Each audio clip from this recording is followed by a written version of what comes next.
로마서 11장을 묵상하면서 우리가 주의 깊게 생각해야 될 부분이 있습니다. 바로 이스라엘 민족과 그리고 이방인들의 관계입니다. 이스라엘 민족, 하나님께서 선택하신 이스라엘 민족과 복음이 전파된 이방인들의 관계입니다. 말씀을 읽다 보면 오늘 말씀도 여러분 어떻게 읽으셨는지 모르겠지만 말씀을 쭉 읽다 보면 이런 생각이 듭니다. 이방인들은 원래 하나님의 구원 계획에 없었는데 이스라엘이 하나님의 계획에서 벗어나서 불순종하고 실패하는 바람에 구원의 길이 이방인들에게 잠깐 열렸다라는 것으로 생각될 수가 있습니다. 그런데 여러분 그렇게 생각하면 안 된다는 것입니다.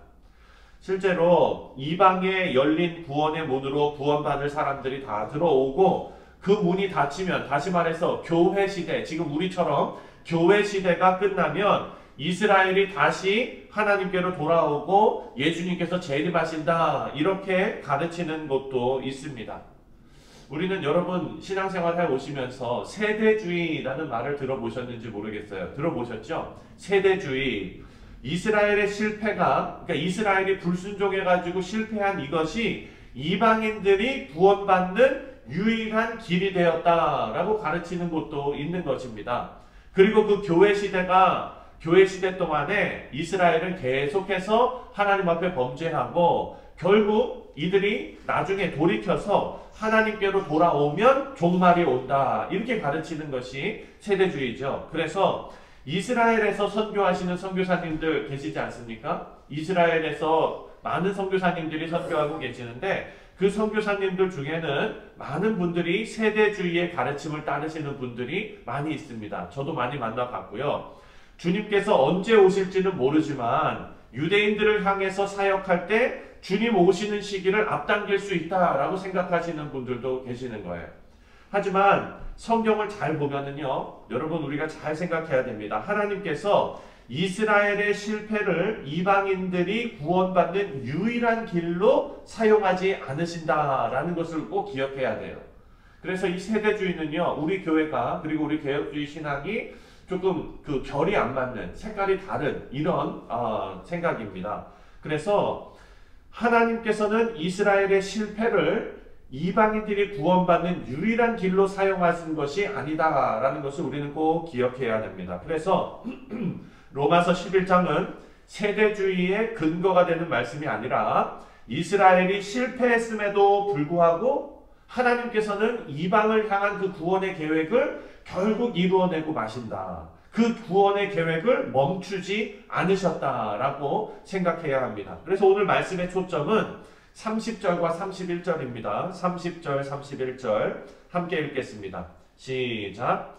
너희가 전에는 하나님께 순종하지 아니하더니 이스라엘이 순종하지 아니함으로 이제 긍휼을 입었는지라.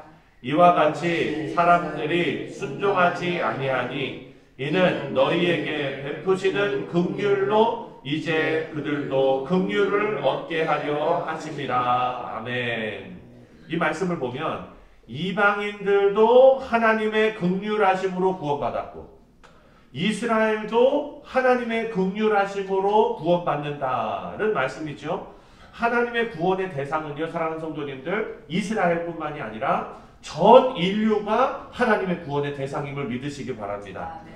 구약에서 하나님께서 이스라엘 백성들을 위해서 중보자로 세우셨던 것처럼, 그리고 이스라엘 백성들과 하나님 사이에 또 누구를 세웠죠? 아론과 같은 제사장을 세우셨잖아요. 그런 역할을 이스라엘 민족을 택하셔서 맡겨주신 거예요. 그런데 전 인류를 향한 하나님의 구원의 계획에 이 제사장 나라, 중보자 나라로 사용받아야 되는데 이들이 그 역할을 실패한 것입니다.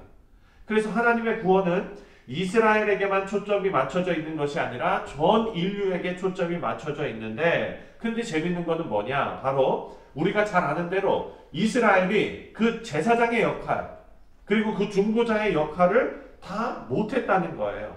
아니 그거 다 못한 것도 둘째치고 자기 앞가림도 제대로 못한 것이죠.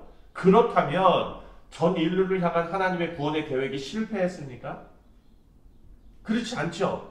그 구원의 계획은 그대로 이루어졌죠. 그렇다는 것은 뭡니까? 바로 우리가 구원받은 주의 교회가 사랑하는 성도님들, 이 아침에 나오신 사랑하는 성도님들이 바로 그 증언이라는 거예요. 증인. 어떤 증인입니까? 이스라엘의 실패와는 상관없이 하나님께서는 구원의 계획을 이루셨다.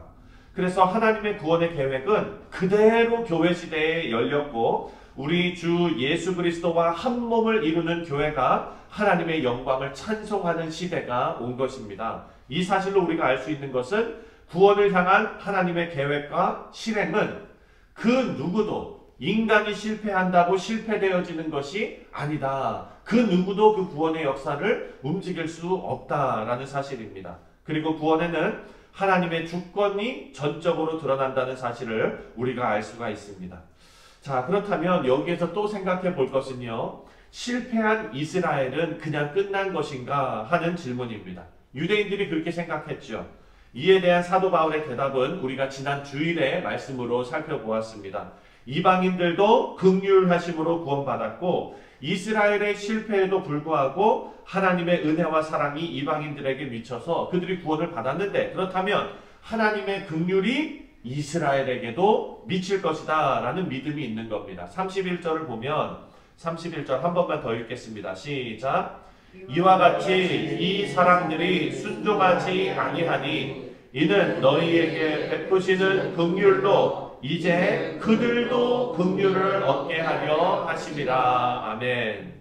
사랑하는 성도님들, 오늘 말씀을 보면 실패한 이스라엘보다 하나님을 잘 섬기고 있는 우리 뉴욕 성실장로교회가 훨씬 더 낫다고 생각할 수 있죠. 그러나 성경은 우리에게 그렇게 말하지 않습니다. 우리도 하나님의 긍휼하심을 입은 자들이고 이스라엘도 하나님의 긍휼하심을 입은 자들이다.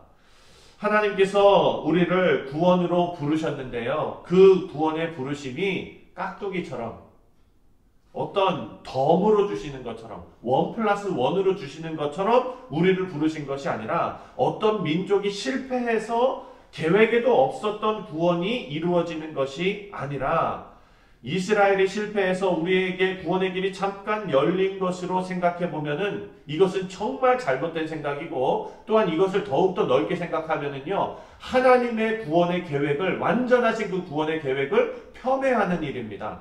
그래서 하나님께서는 우리 교회도 마찬가지고 또한 이스라엘도 마찬가지고 긍휼하심으로 우리를 돌보셨다, 구원하셨다라는 것을 우리가 꼭 기억하고 우리를 아끼시고 우리를 모두 아시고 오늘 내일 성경의 제목처럼 후회 없이 우리를 부르셨다라는 것, 그리고 우리를 자녀 삼아 주셨다라는 것을 오늘 하루 꼭 기억하시고 묵상하시기를 바랍니다. 오늘 하루 하나님의 구원의 은혜에 더욱더 감사하며 주님과 동행하시는, 주님을 더욱더 깊이 교제하시는 그런 성도님들 다 되시기를 주님의 이름으로 축원드립니다. 기도하겠습니다.